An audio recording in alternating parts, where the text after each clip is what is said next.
Hello everyone, I'm Aishwarya, Assistant Professor, Department of English, Sita Lakshmi Ramaswamy College, Trichy. This video analyzes one of the most famous poems by Robert Frost, Stopping by Woods on a Snowy Evening. Let us now look in detail about Robert Frost, his contribution to American literature. Let us look into the biography of Robert Frost. He was born on March 26, 1874 in San Francisco, California. He moved to New England as a young man. He spent much of his early adulthood working as a farmer and teacher. After struggling for recognition in the early 1900s, Frost's career took off in 1914 when his first collection of poems, A Boy's Will, was published in England. His fame grew rapidly and he became a prominent figure in American literature. Frost lived a long and productive life, writing numerous poems and collections. He received many honors, including four Pulitzer Prizes, and became a beloved nation icon. He died in 1963 at the age of 88. Robert Frost is one of the most celebrated poets in American literature, known for his realistic depictions of rural life in his masterful use of language. The major themes in Robert Frost poetry are he uses nature as a reflection of human emotions. He talks about the conflict between rural and urban life. The complexity of human choices is also discussed in his poetry.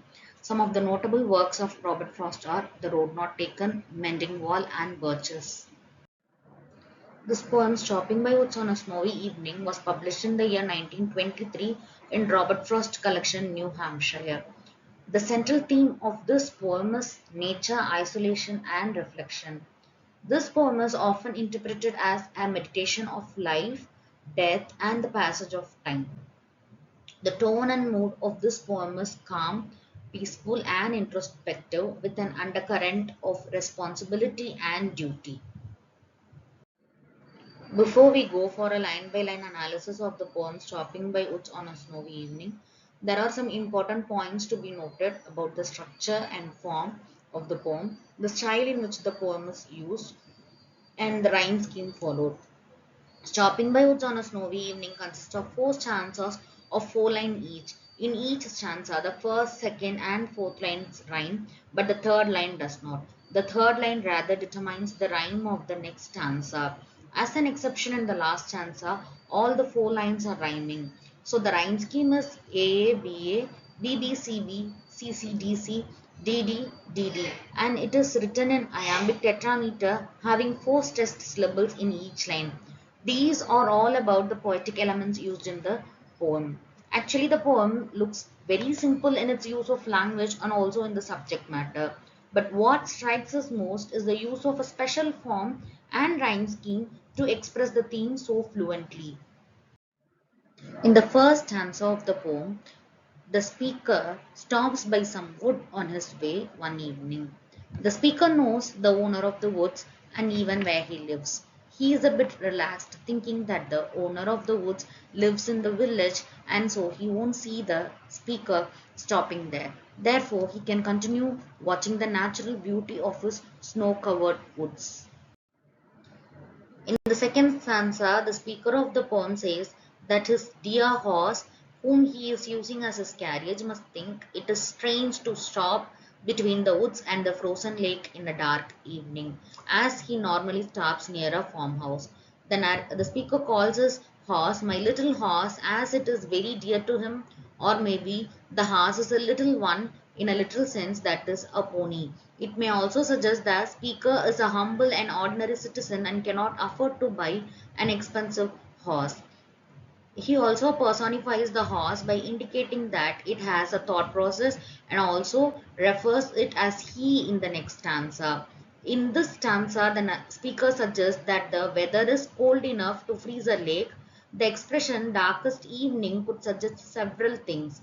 Maybe the speaker traveler who was very depressed due to long journey or the cold weather. Otherwise, it may also refer to the longest night of the year, the night with which most hours of darkness. In that case, it is 21st or 22nd December. In this stanza, the horse is shaking its head, ringing the bell attached to its harness, as if he is asking his master whether there is any problem. as it is unusual for him to stop by the woods in the darkness. And the important thing in the stanza of the poem is the sound imageries. There is only three sounds: the sound of the harness bell, light wind, and the snowflakes. In the final stanza, the speaker describes the wood using three adjectives: lovely, dark, and deep. This indicates that the speaker is enjoying the scene and he wants to view the scene for so long, but he has other responsibilities in life. He has to go a long way before he sleeps, so he cannot get the enjoyment for so long. He has to move on.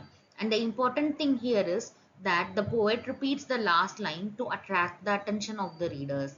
In this very last line lies the allegorical interpretation. Here, sleep may refer to death. We in our real life have many things to look at with awe, many things to enjoy, but in most cases, we cannot simply because we have other things to do in our short lifespan.